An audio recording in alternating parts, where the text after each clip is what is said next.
Good morning, people. Welcome back to Daily Red Devil for all of your latest Manchester United transfer news and talk. And as always, we're back with an absolutely massive show this morning. But before we jump into that, please do smash a like on the video and please do subscribe to the channel if you are new. So on the show this morning, we will be talking about the Cucurella deal to Manchester United, as well as a shock loan move, which you're not going to believe when we get into.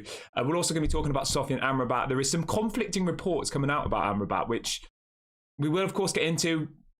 Yeah, let's wait. We'll wait and talk about that in a minute. But we'll also be talking about Harry Maguire, who looks set to have more interest from West Ham on a potential loan deal, which again is kind of shocked me this morning. Also a little bit about Alvaro Fernandez, who looks set to leave the club. Lots of other things to get into. Do get involved in the live chat. Do get involved in the comment section. Let me know what you think about everything we're talking about, as I do try and make the show as interactive as possible. Okay, let's start off with Sofiane Amrabat, because I know that people are sick to death with this deal, but let's just talk about this one really, really quickly just to get it out of the way. So Fabrizio Romano is reporting that Sofiane Amrabat will fight to join Manchester United, okay? He goes on to say that Amrabat's message to Fiorentina is very clear. He wants to leave as soon as possible. So Amrabat is literally not training. He's not in the matchday squads.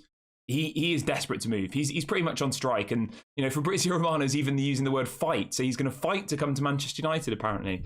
And apparently Fiorentina are in the same situation now. They're absolutely desperate to get rid of him because he's not training. He's not playing for the team. He's pretty much just, you know, pointless even having any more. And there's a story coming out this morning saying that Fiorentina have now given up on their 30 million euros asking price for Sofiane Amrabat. They will now consider and evaluate any offer that arrives. Now, that's one side of the story, okay? That's coming out from Fabrizio Romano. And I did want to open up this part of the show to kind of gauge which journalists we think are the more reliable. I'm not saying Fabrizio is not reliable, because I really like Fabrizio. Right, the next story is this. This is coming out from Samuel Luckhurst, who of course writes for the Manchester Evening News, okay? And he is saying Manchester United have been in the market for a midfielder, but club sources say if Sofiane Amrabat does leave Fiorentina, it is unlikely to be for Manchester United. Okay, I mean, that's a shock, I assume, to everybody. And then he also goes on to say that, where is it? He goes on to say the following. Senior figures at Manchester United insist that the Italian media have overstated Manchester United's interest in the player. So Samuel Luckhurst this morning is ultimately saying that Manchester United aren't interested in Sofiane Amrabat, that all of this media attention has come from Italian newspapers, Italian sources, and that Manchester United don't actually want Sofiane Amrabat. I mean, it's such a confusing situation, isn't it? You've got Fabrizio Romano, who I would say is one of the most reliable journalists in world football, if not the most reliable journalist in world football, for the last 2 months, every single day posting that Amrabat wants Manchester United, Amrabat's getting closer, Amrabat this.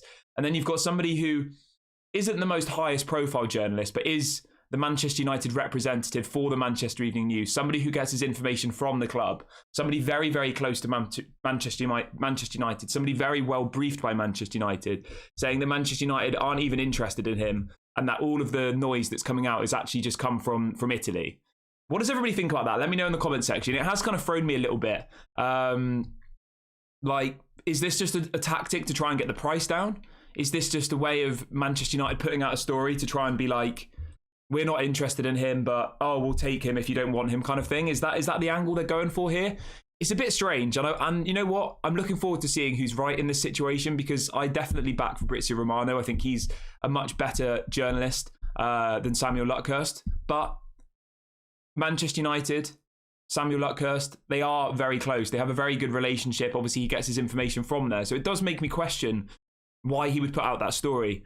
I think it's just a tactic from Manchester United, you know, them saying that they're not that interested. All of the hypes come from Italy. It's not actually somebody that they want. Maybe that's the angle that they're going for here, to try and drive the price down for Sofiane Amrabat in the last kind of 2 to 3, 4 days of the window. I think it's that, but let me know in the comment section what you think. Now, since we spoke last night, we've had 2 other stories coming out about Amrabat, and apparently Galatasaray are now trying to sign Sofiane Amrabat, as well as Napoli. So Napoli and Galatasaray have both joined the race for Sofiane Amrabat. So at the end of the day, right, he clearly wants to come to Manchester United. If we don't get this deal done and he goes to Napoli or to Galatasaray, I think it's pretty clear that we didn't actually want him. So the only way we can find out is if we just wait until and wait until the deal either gets done or it doesn't. There is other clubs interested. He's rejected Liverpool. He rejected Atletico Madrid. He rejected lucrative offers from Saudi Arabia, all to wait for Manchester United. Why would he do that if Manchester United haven't told him that they wanted him? That's the bit of Samuel Luckhurst's story that doesn't make any sense to me. Why would he reject all these other offers, which, from Saudi Arabia would have been more money? Atletico Madrid is still an attractive proposal. Liverpool. Why would he reject all these clubs if he hadn't already spoke to Manchester United? So I think that, I honestly think that this Samuel Luckhurst story is just an attempt by Manchester United to bring the price down.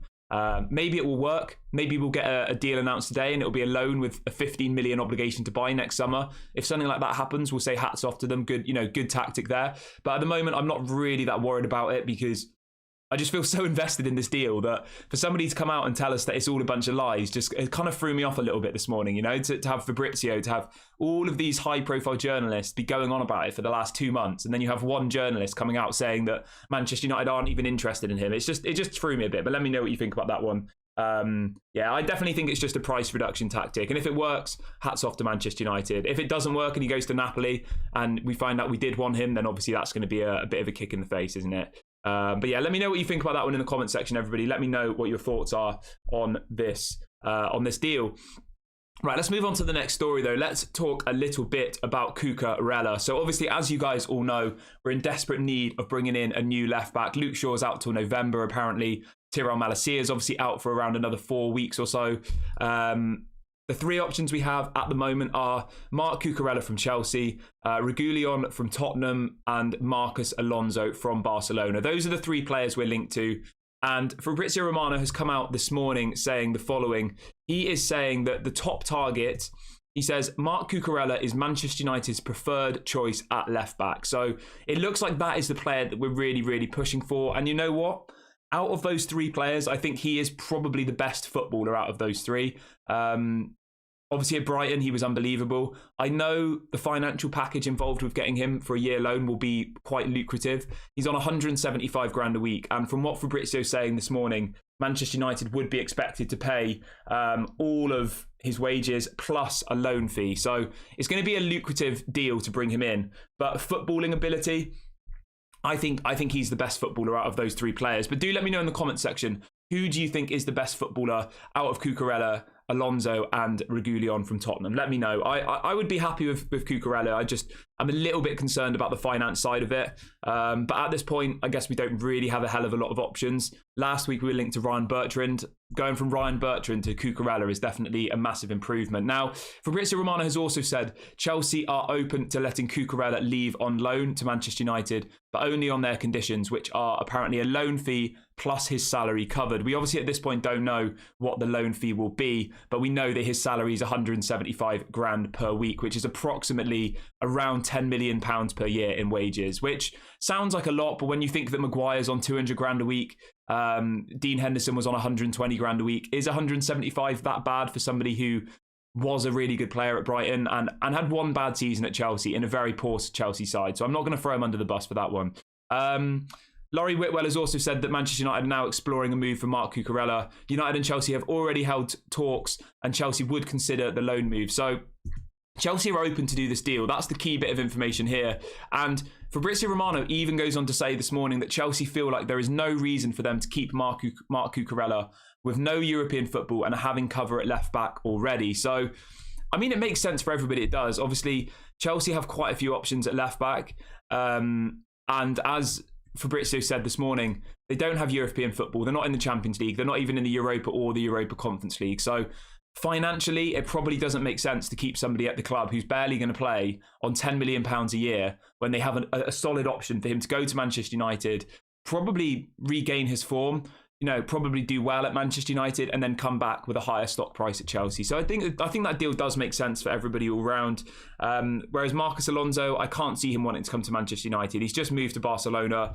I'm sure that he would much rather be at Barcelona than at Manchester United, personally, just because of obviously he's Spanish and all the rest of it. But yeah, let me know in the comment section, who would you like to see? Who is your preferred option? Now, everybody, we've got a few people in the chat saying, why are we doing this?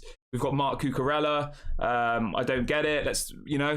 Sorry, not Marc Cucurella, Alvaro Fernandez. Now, There is an update on Alvaro Fernandez, and I think it's going to upset some of you, but it is a new show, so let's get into it. So there's a story coming out this morning saying that Alvaro Fernandez is close to joining Granada in La Liga on a season-long loan. The deal is imminent. So there's 2 or 3 different Spanish outlets very, very close to Granada saying that this deal is about to happen. So it looks like Alvaro Fernandez is going. He will be going on loan to Granada.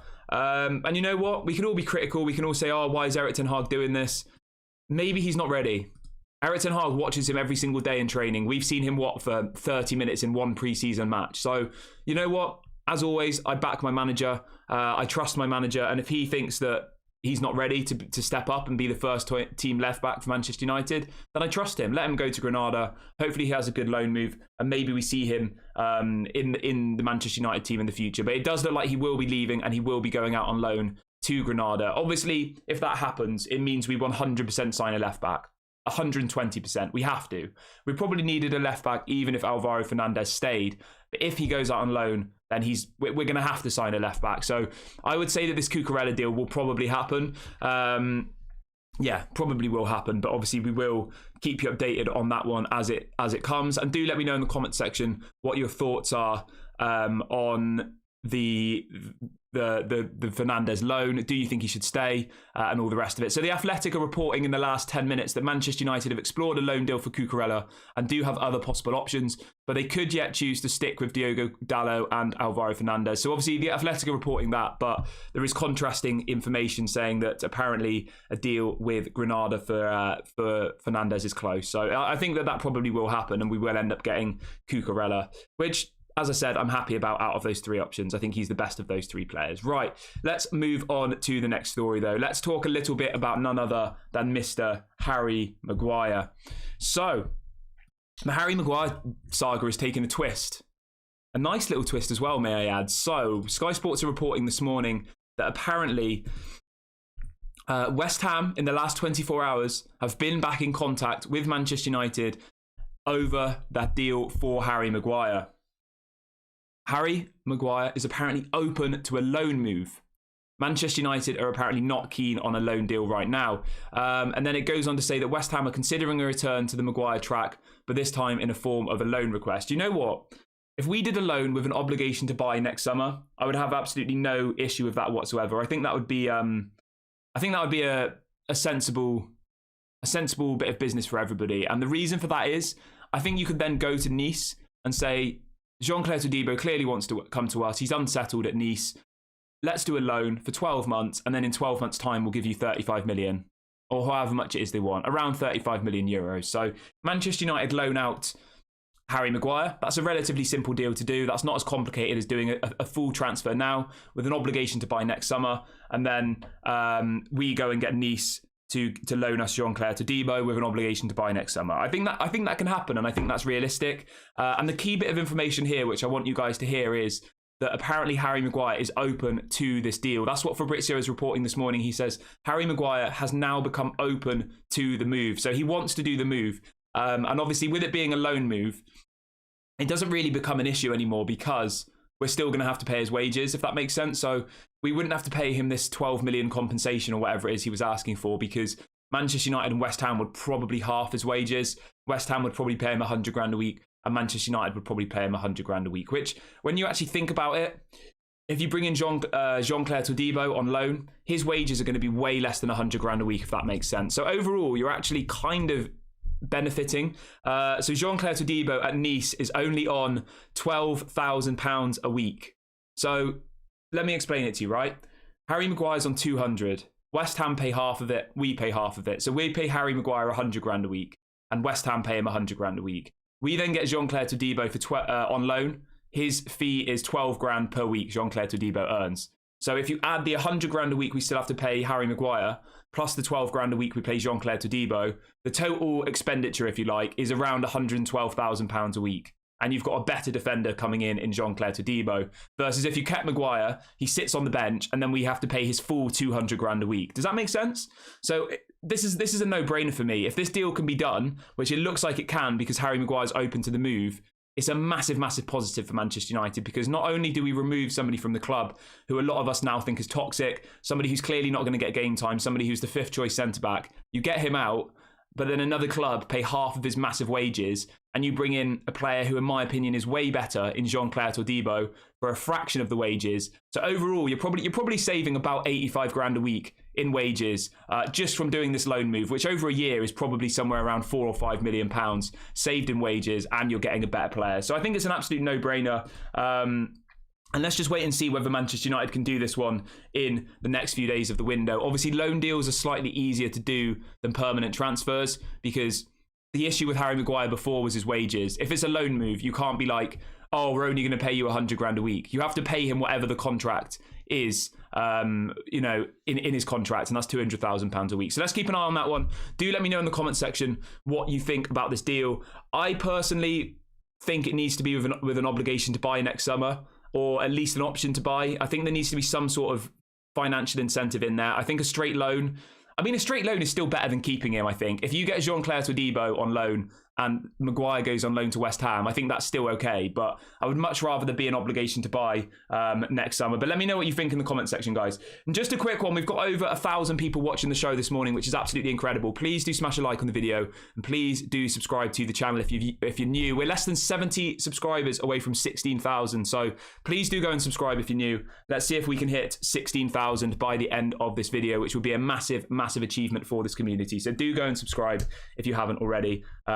I've just dropped a link in the chat to do it, and I've also just dropped a link in the chat to join the Daily Red Devils members club. If you would like to join, any support is of course appreciated. I've just dropped a link in the chat to do that, so do get involved in the community. Yeah, big ups to everybody. Right, yeah, let me know what your thoughts are on this Maguire deal. I've said this about a week ago. I said I reckon Maguire's still going to leave. West Ham are sitting top of the Premier League. They've signed James Ward-Prowse. They've just signed Mohamed Kudus. They've signed who else have they signed?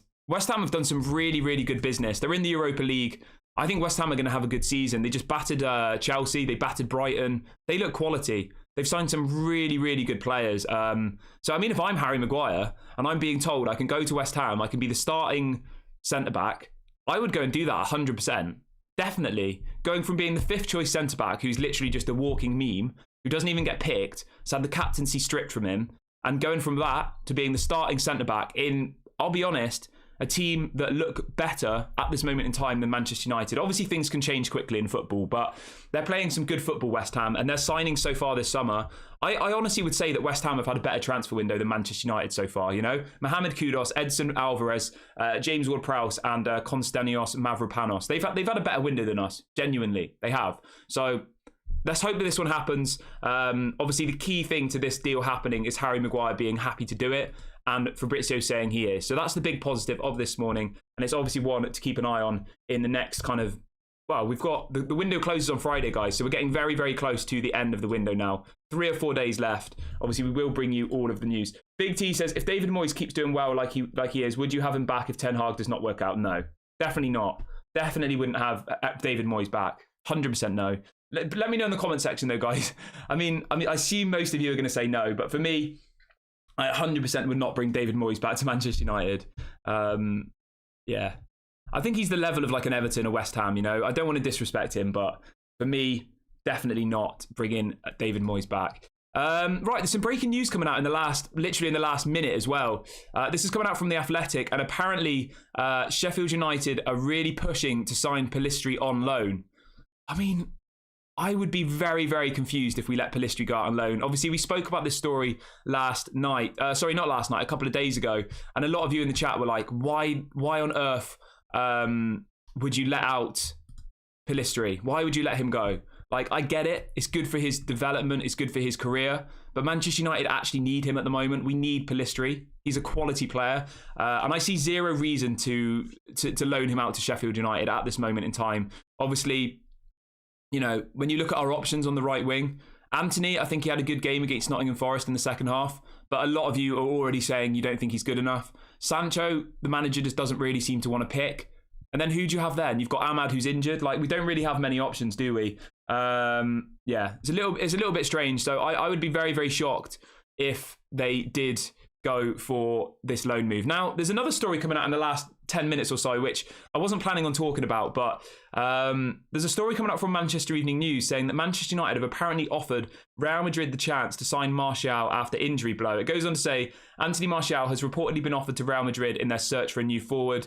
It says Madrid are in the market for attacking reinforcements this week after losing Vinicius Jr. to injury, with Martial now a wild card option. It goes on to say they claim United have already proposed a loan deal with an option to buy at the end of the season. It must be said, it seems... Yeah, I mean, what do you think about that? I mean, that was not a story I was expecting to read today, that Manchester United are apparently offering out Anthony Martial to Real Madrid. I mean, let me know what you think about that one in the comment section. I think there's more chance that we'll see pigs flying than seeing Anthony Martial at Real Madrid, personally. But stranger things have happened in football. Like, they just bought... Who have Real Madrid bought? They've got, like, a striker who used to play for Stoke, don't they? Who is it? I can't remember, but Real Madrid just bought somebody, didn't they? And everyone was like, how on earth has this guy ended up at Stoke? At Real Madrid. I can't remember what the guy's name was. But they just bought someone, didn't they? And it's like completely shocked everybody. What's his name? Can't remember. Joselu, that was it. Yeah, they just bought Joselu. Yeah, he was at Stoke for a few years, wasn't he? I don't know if you guys know who he is. He's some mid-30s striker who played for Stoke, and Real Madrid bought him. So stranger things have happened in football. Let me know whether you do think Manchester United would actually be able to get this deal done in the amount of time we have left for Anthony Martial to join Real Madrid. And would you actually want to do that?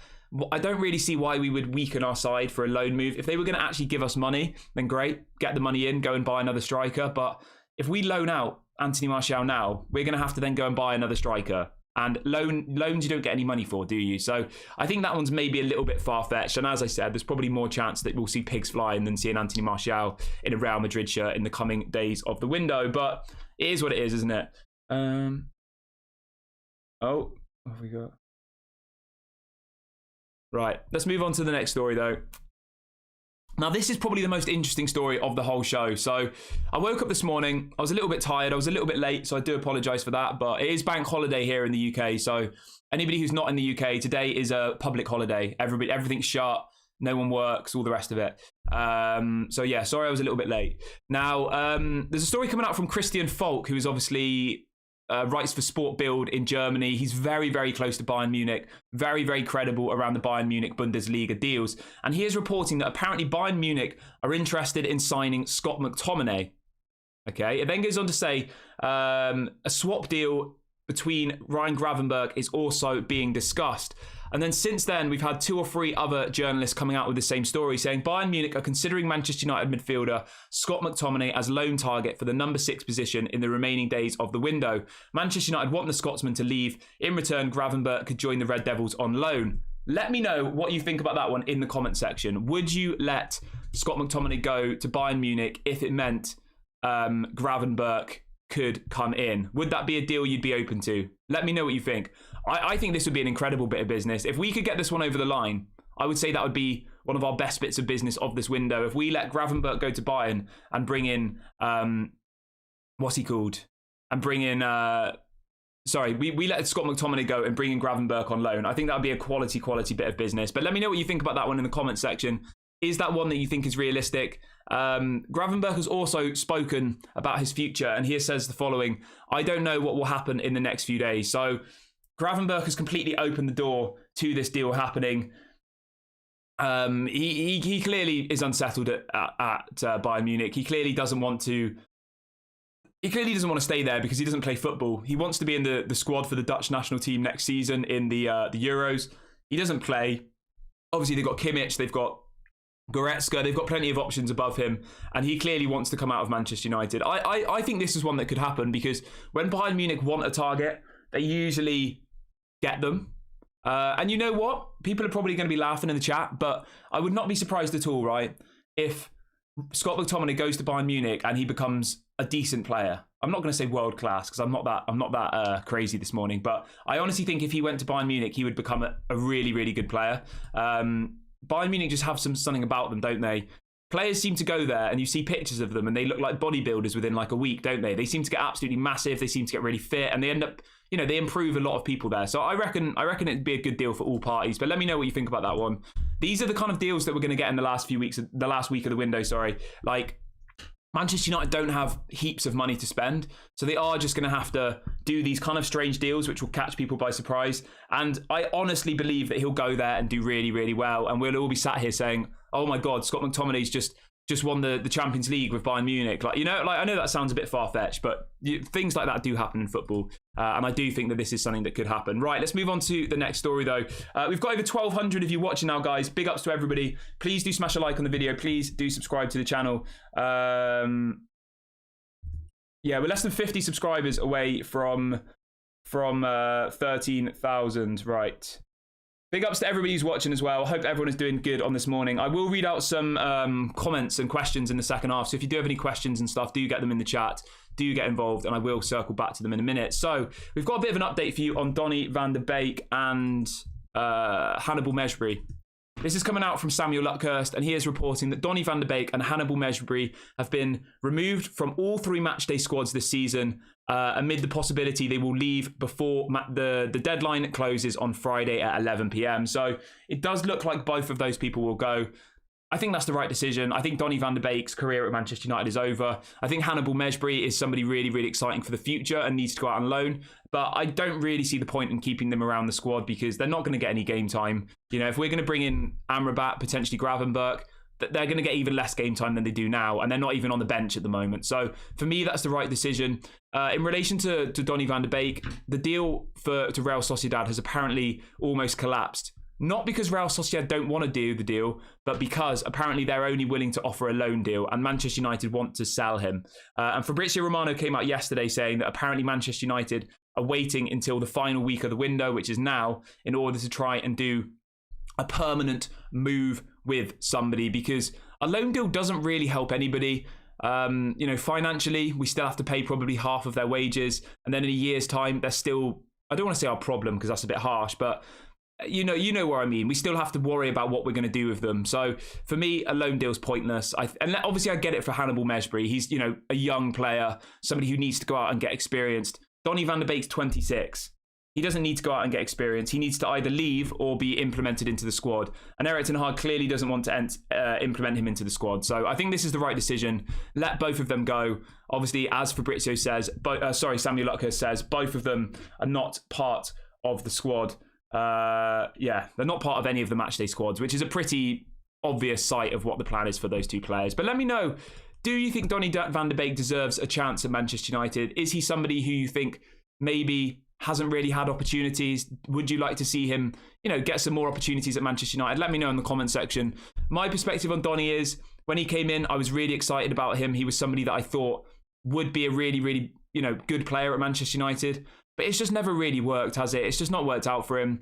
He's had some really bad injuries. He's never looked like the player that he was at Ajax. When he does play, I think he looks all right. I don't think he's ever looked world class in a single game.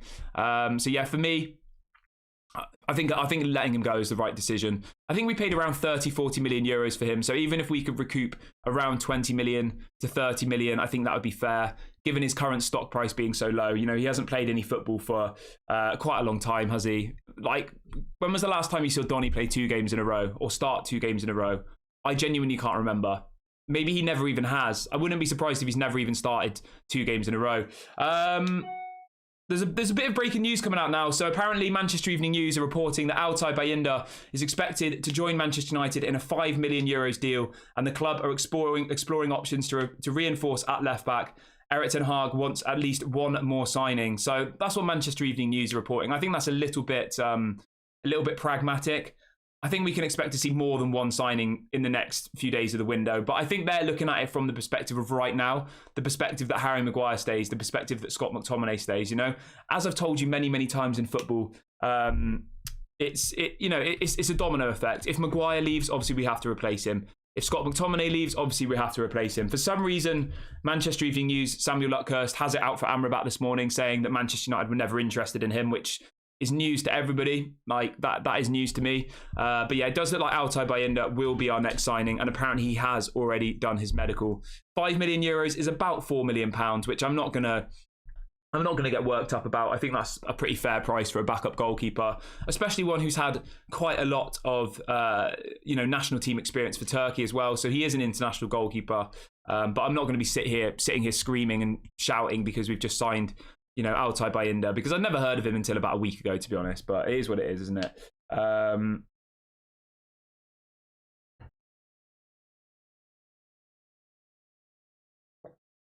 Right, we've got about 10 minutes left of the show. I will read out some of your questions in a minute. So if you have any questions, get them in the live chat now, and I will circle back in a minute. And everybody who's watching, please do smash a like on the video, and please do subscribe to the channel. We're less than 50 subscribers away from 16,000, so that'd be amazing if we could hit that by the end of the video. So there was one thing I wanted to talk about really, really quickly. Apparently, Dean Henderson had his medical at Crystal Palace yesterday, so I do expect we'll get the official club statement on Dean Henderson later on today. Obviously, he's moving to Crystal Palace on a deal worth £20 million.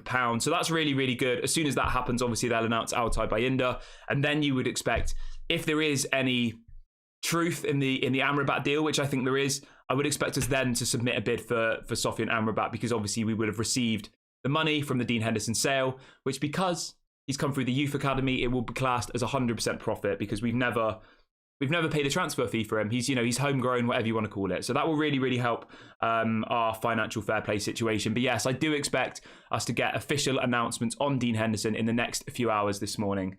Mila says, what's your score prediction for the Arsenal game? That's a great question. I'm going to ask that back to the chat. So everybody let me know your score predictions for the game against Arsenal on Sunday. I'm going with, I think it's going to be a draw. I think 1-1. I think 1-1 is a realistic result.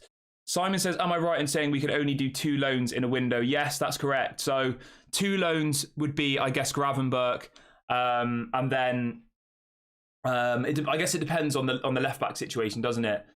And it also depends on the Maguire situation. So there's so many different moving parts here. It's hard to say what the 2 loans will be.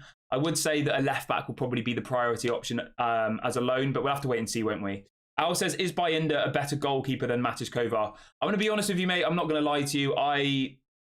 I've never seen Bayındır play football. I never have. I've watched clips of him on YouTube and stuff, and he looks decent. He looks more like a ball-playing goalkeeper. He looks similar profile to Onana, but I haven't ever actually watched him live, so I'm not going to say whether he's better than Matis Kovar. I think he's more suited to what Erik ten Hag wants, and he's more suited to what Onana offers.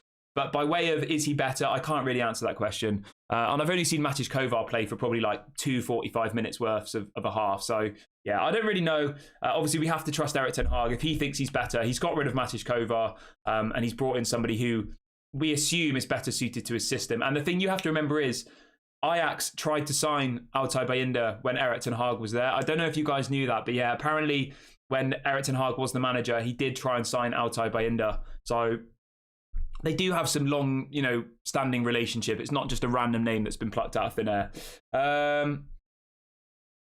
Henrik says, what is your rating of the transfer window as things stand? I'd probably say like 4 out of 10, I reckon. 4 out of 10 so far. I think if you got Amrabat, Gravenberch, Todibo, obviously Altay Bayındır, and then maybe Cucurella, I would probably put it up to maybe like a 7 out of 10. Which is probably unrealistic. That's 5 signings, and that would be Maguire going, McTominay going. Yeah, if all of those players go, I'd probably say like a 7 or an 8 out of 10. But at the moment, I'd probably say like 4 out of 10. 4 out of 10 is realistic, I think. But let me know in the comment section what your rating of the transfer window is so far. Mila says, do you expect Højlund to get some game time against Arsenal? Yeah. Apparently, Højlund will be available for the Arsenal game. I would be very, very surprised if he starts the match, but you never know, do you? You never know in football. I would be surprised if he starts. Joe says, do you think the sit-in protest last Saturday did any bit of impact to the Glazers? Were the Glazers present there during the protest? The Glazers don't go to the football matches, mate, so they probably didn't even watch it. Like, there was no coverage on Sky Sports. Manchester United, right? For some reason, we're just hated by everybody. As soon as the game finished against Nottingham Forest, all that was on Twitter was Martin Keown, all of these pundits like, oh, Marcus Rashford dived. It shouldn't have been a penalty. It's a disgrace. Why did he dive? That's all we've seen since then. Talk Sport. Harry Maguire should be starting. Gabby Agbonlahor. There's not been a single mention of the protest from any mainstream media. Not one. And that's just what we've got to put up with here. They don't care. All they care about is clickbait headlines to cause a stir, to say that Marcus Rashford dived, to say that, you know, Harry Maguire should be starting over Maguire and Varane. That's all they care about. They don't post anything about the takeover, about the protest. The only people who were posting about the protests were the people who were actually at the game, the people who organised it. They were putting clips up on their Twitter, and that was it. And that's what we're fighting against here. We're fighting against the media machine who just don't simply want to cover anything about the protests. They just don't. And if they do, right, they'll post it in a negative way. They'll say that the protests are violent. They'll say that, you know, they're aggressive. They'll say that they shouldn't be doing it. The Glazers have spent £1 billion. Well, no, that's incorrect. The Glazers have spent nothing. The Glazers have spent £1 billion of our money that we've generated through fans like you, through this club.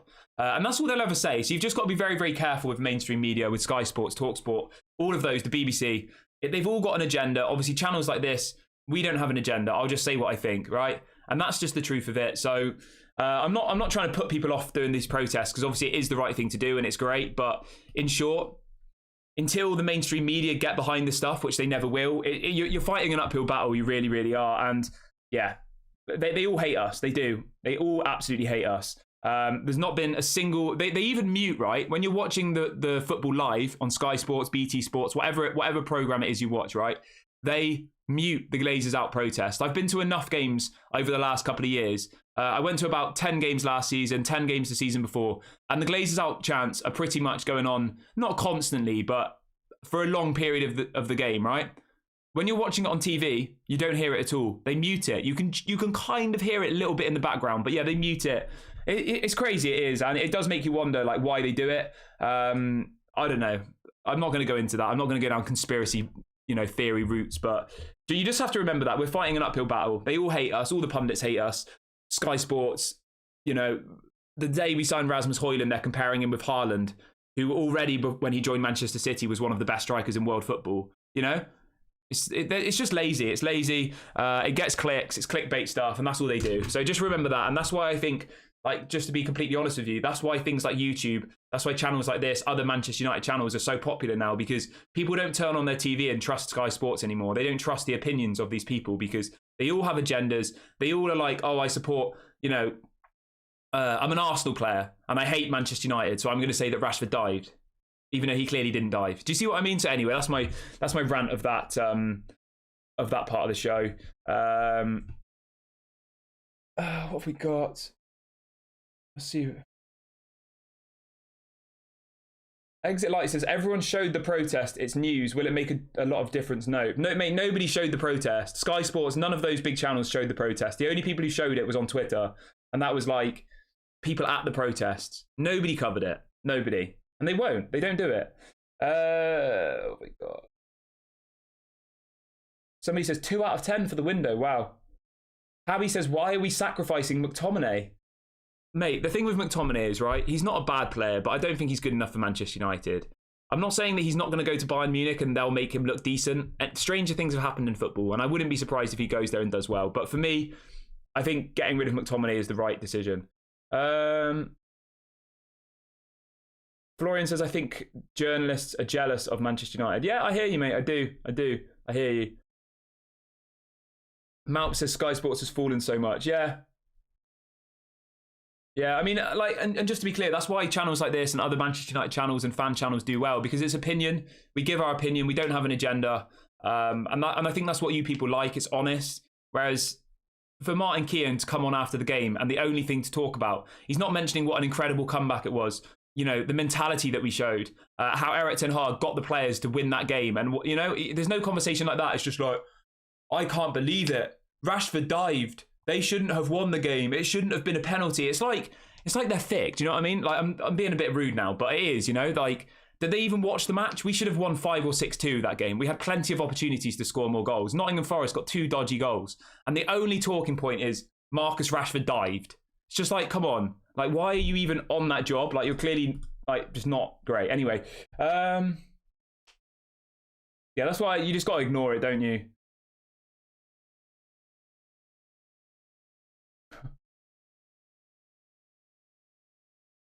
Right, I'm going to wrap the video up here, guys. It's been an amazing show. Thank you so much to everybody for watching. We will, of course, be live again for another show like this at 6 p.m. UK time. If anything breaks during the day, we will, of course, go live. So do make sure you subscribe to the channel and hit the notification bell. And please do smash a like on the video on your way out. Thank you so much for watching. This has been Daily Red Devil. I've been Kieran, and I'll catch you all later.